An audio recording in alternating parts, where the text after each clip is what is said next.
신앙 고백하심으로 새벽 예배 드립니다. 전능하사 천지를 만드신 하나님 아버지를 내가 믿사오며 그 외아들 우리 주 예수 그리스도를 믿사오니 있는 성령으로 잉태하사 동정녀 마리아에게 나시고 본디오 빌라도에게 고난을 받으사 십자가에 못 박혀 죽으시고 장사한 지 사흘 만에 죽은 자 가운데서 다시 살아나시며 하늘에 오르사 전능하신 하나님 우편에 앉아 계시다가 저리로서 산 자와 죽은 자를 심판하러 오시리라. 성령을 믿사오며 거룩한 공예와 성도가 서로교통하는 것과 죄를 사하여 주시는 것과 몸이 다히 사는 것과 영원히 사는 것을 믿사옵나이다. 아멘. 450장 찬양합니다.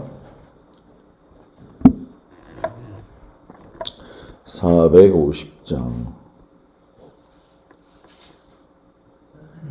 내 평생 소원이 고픈 주의 일하다가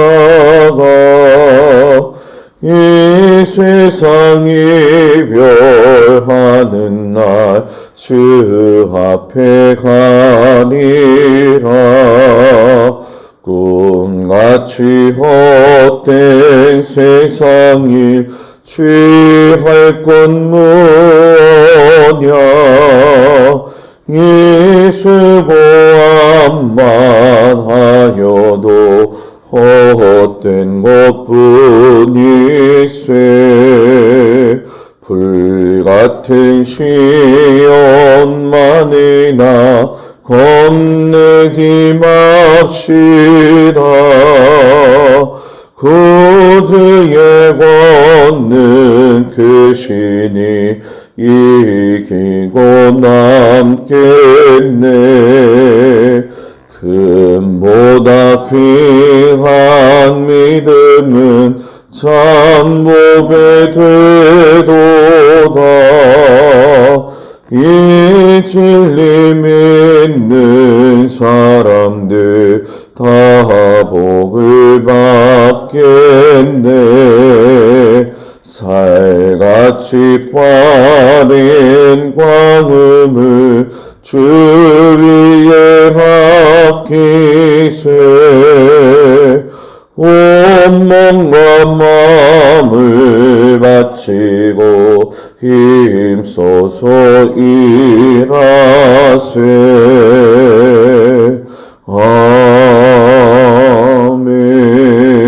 아멘.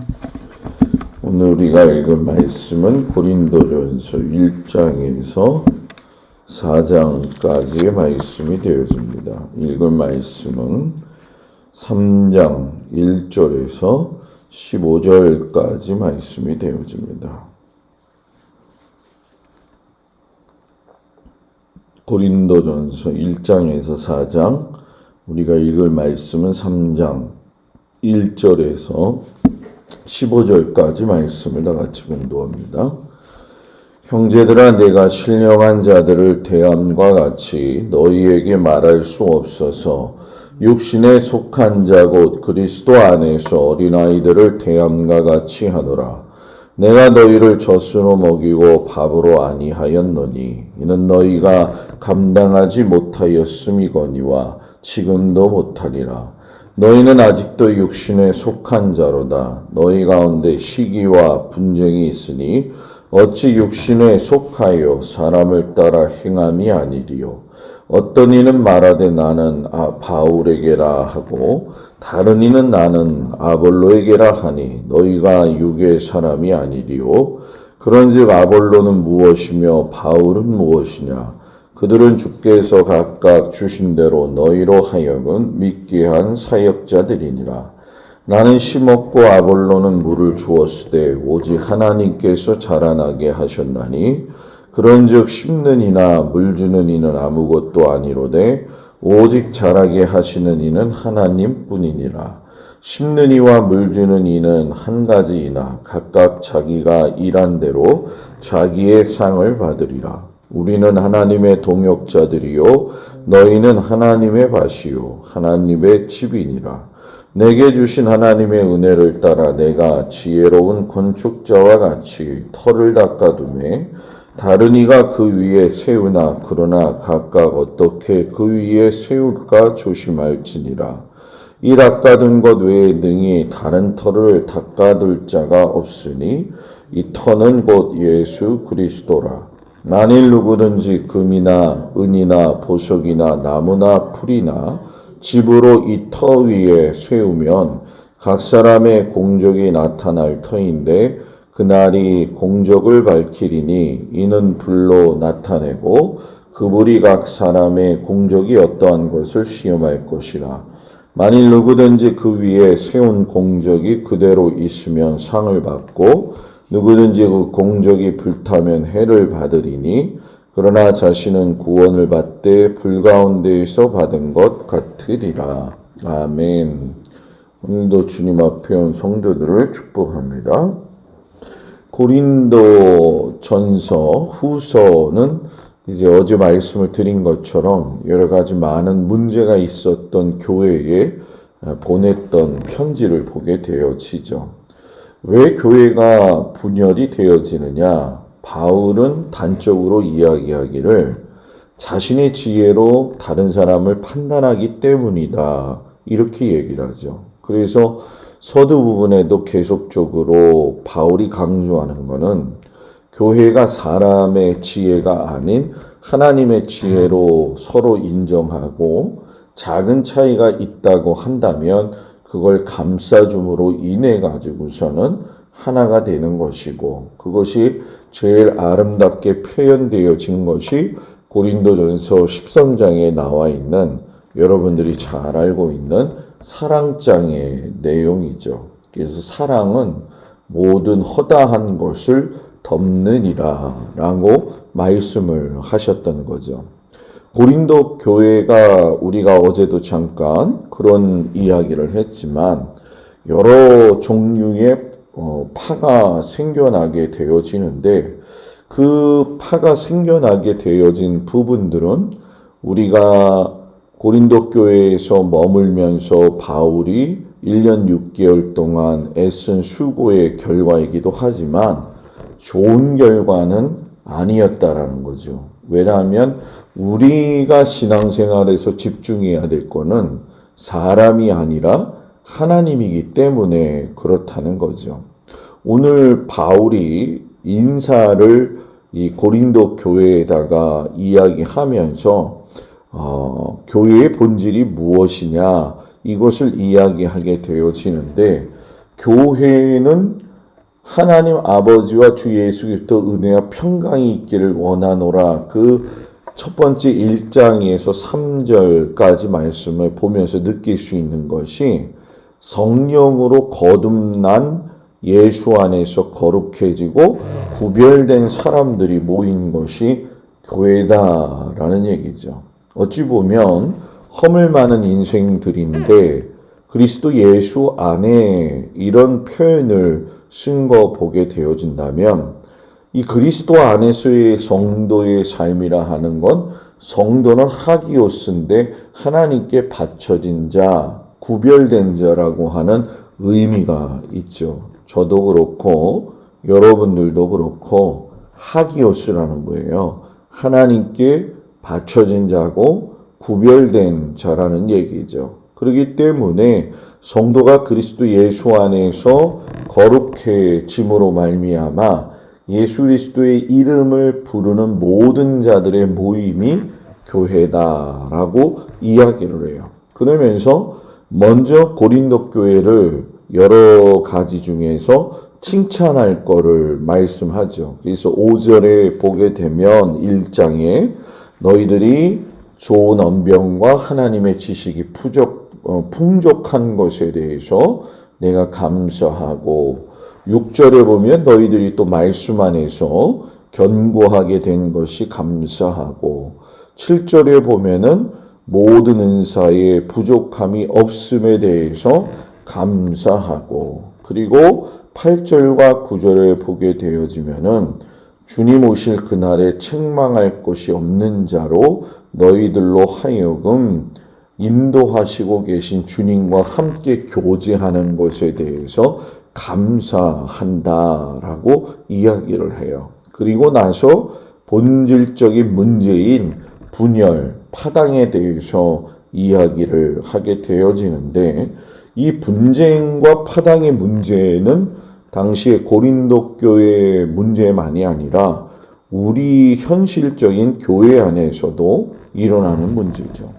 오직 구원을 받은 자들은 십자가에 달리신 예수의 보혈을 밖에 생각할 것이 없음에도 불구하고 왜 사람을 숭배의 대상으로 만들어 가지고서는 교회가 여러 가지 많은 문제를 세상 사람들처럼 살아가고 있느냐, 이런 이야기가 이 파당과 분파와 분쟁의 원인임을 명확하게 밝히죠. 그래서 이 문제를 해결할 수 있는 것이 뭐냐, 고린도전서 1장 18절에서 21절에 보면은 십자가의 도를 이야기하셔요. 멸망하는 자들에게는 십자가의 도가 미련한 것처럼 보이지만은 구원을 받는 우리에게는 하나님의 능력이 아니겠느냐.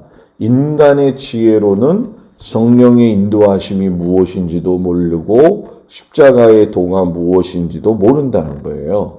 쉽게 설명하면 우리가 예수를 믿으면서 성령을 받았느냐 안 받았느냐, 그 결과는 삶의 열매로 나타난다는 거죠. 분열이 됐든 분파가 되어졌든 간에 이것이 인간의 지혜로 말미암아 생긴 것이기 때문에 교회의 분쟁은 결국 세상 지혜를 쫓는 미련함에서 시작된 것이고 어리석은 행동이라는 거죠. 이건 아주 매우 중요한 말씀이 되어지죠. 그 믿는 자들의 자랑은 나의 생각과 견해가 아니라 예수의 말씀이다라고 하면서 이 고린도전서 1장 27절 29절에서 늘 하신번 말씀이지만 교회의 세상에 있는 사람과 구분되어지는 게 뭐냐, 하나님은 세상에서 미련한 우리들을 택하셔서 지혜 있는 자들을 부끄럽게 하셨고 세상에서 약한 우리들을 택하셔서 강한 자들을 부끄럽게 하신 것을 보면서 우리가 세상의 지혜자처럼 따라가지 말고 하나님의 복음을 받아들인 자로서 교만함을 내어버려야 되지 않느냐. 그래서 너희가 알아야 될 게 무엇이냐 하면은 세상에서 자랑하고 하는 것들과 달리 믿음의 사람은 분쟁하는 것이 옳지 않은 것을 깨닫고 십자가의 도이신 예수님만을 자랑해라. 이것이 참된 하나님의 사람이라는 얘기죠. 그래서 바울 스스로도 이 말씀을 하면서 고린도전서 2장의 1절 2절에 형제들아 내가 너희에게 나아가 하나님의 증거를 전할 때에 말과 지혜의 아름다운 것으로 아니하였나니 내가 너희 중에서 예수 그리스도와 그가 십자가에 못 박히신 것 외에는 아무것도 알지 아니하기로 작정하였습니다. 그러니까 바울이 이전에 고린도 교회에 올 적에 우리가 잘 아는 것처럼 아테네에 가가지고서는 철학자들과 예수님에 대해서 증거를 했었잖아요. 나름대로 바울이 그때 실패했던 원인 중에 한번 찾아보니까 내가 그때 예수님의 복음을 지식으로만 전달하려고 했기 때문에 아테네 철학자들과 이 복음의 이 영역이 넓어지지 못했다.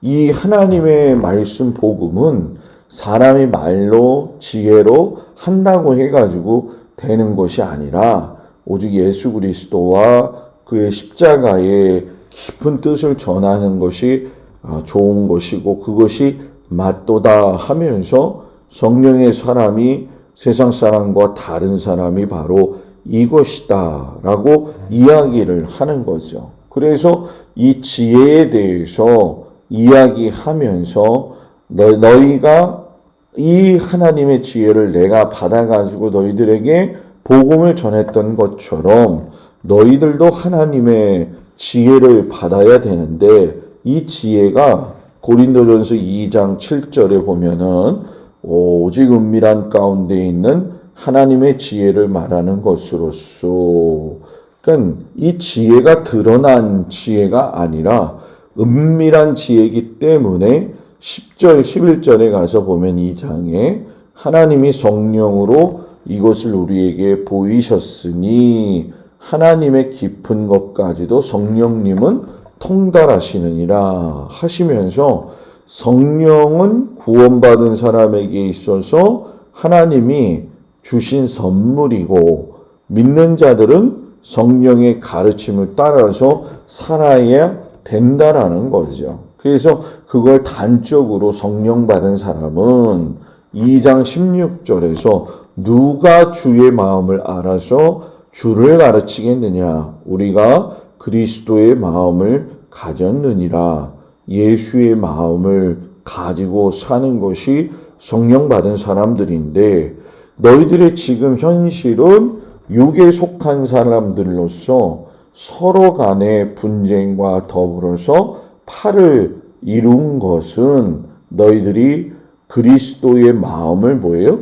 갖지 못했다. 이 말씀을 이야기하고 계시는 거죠. 그러면서 너희들이 예수를 믿는 순간에 너희들은 그 몸 자체가 성전이 되어졌다. 이렇게 이야기를 하셔요. 그래서 우리가 읽은 오늘 이 말씀을 보게 되어지면은 미성숙한 성도들을 향해서 농부의 비유와 그리고 집을 만드는 그 집터의 이 예를 들어서 설명을, 건축자의 비유를 말씀하시는 거죠. 그래서 여기에서 우리가 제일 많이 그 이야기하는, 그리고 들었던, 나는 심었고 아볼로는 물을 주었을 때 하나님께서 자라게 하셨으니, 이건 심는 이나 물 주는 이나 아무것도 아니고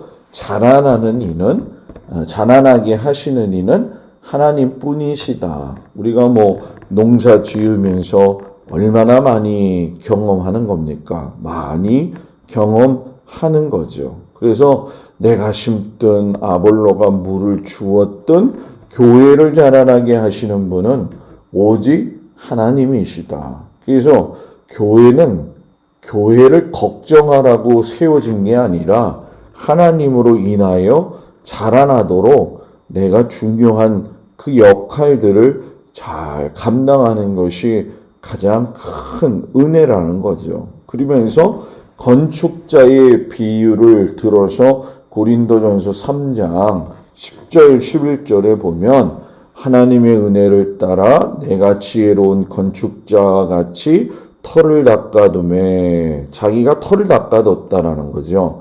그리고 다른 이가 세웠지만 이 닦아둔 것 외에 능히 다른 터를 닦아둘 자가 없으니 이 터는 곧 예수 그리스도라.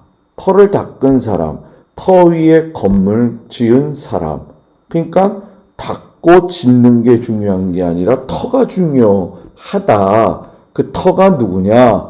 예수 그리스도라는 거죠. 그리고 그 터는 너희가 예수 그리스도를 믿음으로 말미암아 더 이상 성전의 건물로서만 기능을 가지고 있는 게 아니라 하나님의 성전으로서 너희가 16장 17절에 보면은 누구든지 하나님의 성전을 더럽히면 하나님이 그 사람을 멸하시리라. 하나님의 성전은 거룩하니 너희도 그러하니라 하면서 성전의 개념을 건물의 개념에서 그 사람의 삶으로 성전의 삶을 이야기하는 거죠. 그러니까 너희가 분파하고 싸우고 물어뜯고 서로 갈라지고 반목하는 건 예수 그리스도께서 너희 가운데 거하신 그 성전이 무엇인지를 잘 이해하지 못하고 있다는 거죠. 하나님의 성전인 우리는 예수 안에서 서로 간에 믿음을 가지고 덮고 사랑하고 이끌어 줘야 되는데, 이거를 갖다가 우리가 잘 이야기하는 것처럼 3장 18절 20절에서 보게 되면 세상 지혜로 왜 사냐는 거죠. 그러면서 아무도 자신을 속이지 말라. 너희 중에 누구든지 이 세상에서 지혜 있는 줄로 생각하거든 어리석은 자가 되라. 그리하여야 지혜로운 자가 되리라. 이 세상 지혜는 하나님께 어리석은 것이니 하나님은 지혜 있는 자들로 하여금 자기 꾀에 빠지게 하시느니라 하였고, 주께서 지혜 있는 자들의 생각을 헛것으로 아신다 하셨느니라 하면서 세상 지혜로 평가하고 자랑하는 것이 어리석은 일이다 라고 하면서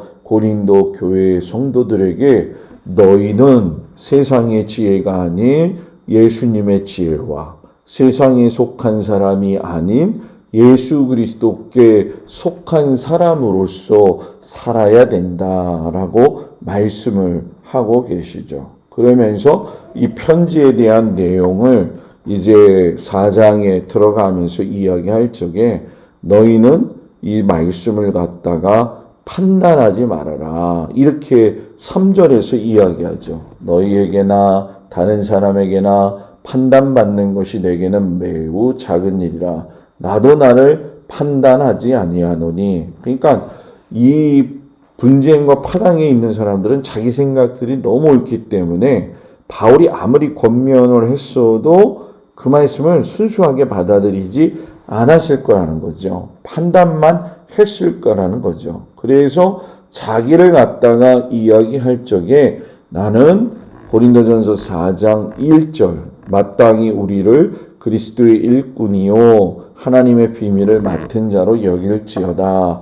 그러면서 자기 자신이 하나님의 비밀을 맡은 자로서 너희들에게 권면하니까 2절 맡은 사람들에게 요구하시는 것은 충성인 것처럼 하나님 앞에 우리가 나도 그렇고 너희들도 그렇고 충성해야 된다 하면서 하나님 앞에서 교만하지 아니하고 자기 자신의 판단과 교만을 내려놓아라 하면서 예수님의 이름으로 권면을 하게 되어지죠. 그리고 이 권면의 말씀을 내가 믿음의 아들 디모데를 너희에게 보낼 테니까 그 디모데의 말을 잘 들어가지고 교회를 잘 세워나가라 하면서 이야기를 해요. 그래서 이 바울이 분쟁 속에 있는 고린도 교회를 바라볼 때에 우리가 깨달을 수 있는 것은 계속 아버지의 마음을 가지고 교회를 살펴보고 그 아버지의 마음은 너희가 회개함으로 사랑과 온유함을 가지고 내가 너희들을 위해 돌보며 기도하고 있다라고 하는 것을 말씀하고 계시는 거죠.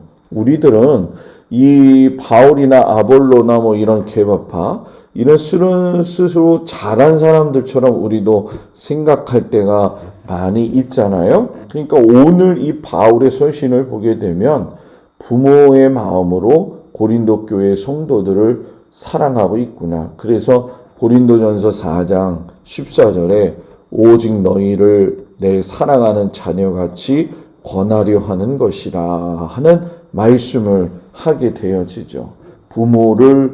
부모로서의 자녀들을 격려하는 차원이지 잔소리하는 차원에서 바울은 복음을 전하지 않았다는 거죠. 그래서 오늘 이 시대에 어려움을 당하는 한국 교회를 바라보면서 우리가 세상의 지혜를 가지고 우리가 하나님의 교회를 갈 적에 정말로 하나님이 역사하시는 교회가 되어질 수 있도록 다 같이 기도하고 우리 교회도 하나님이 기뻐하시는 믿음의 제단이 되어질 수 있도록 우리가 하나님 앞에 서로 충성하는 귀한 믿음의 자녀들이 되어지고 우리 교회가 되어지기를 주님의 이름으로 축복을 드립니다.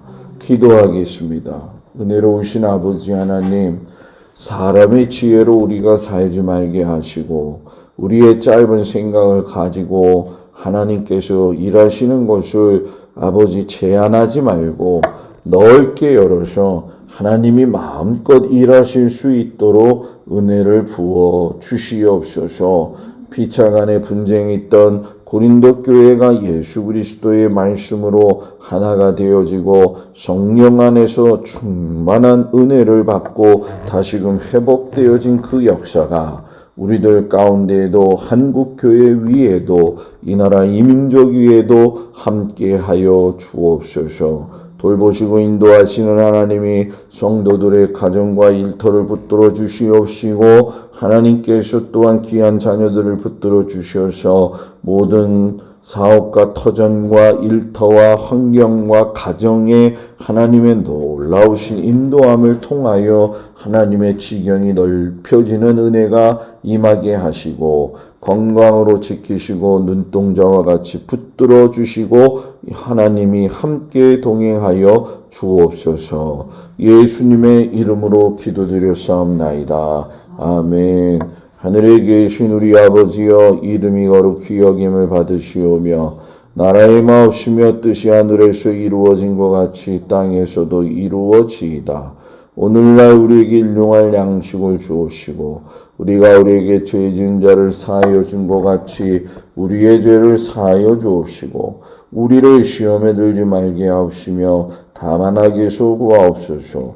나라와 권세와 영광이 아버지께 영원히 있사옵나이다. 아멘.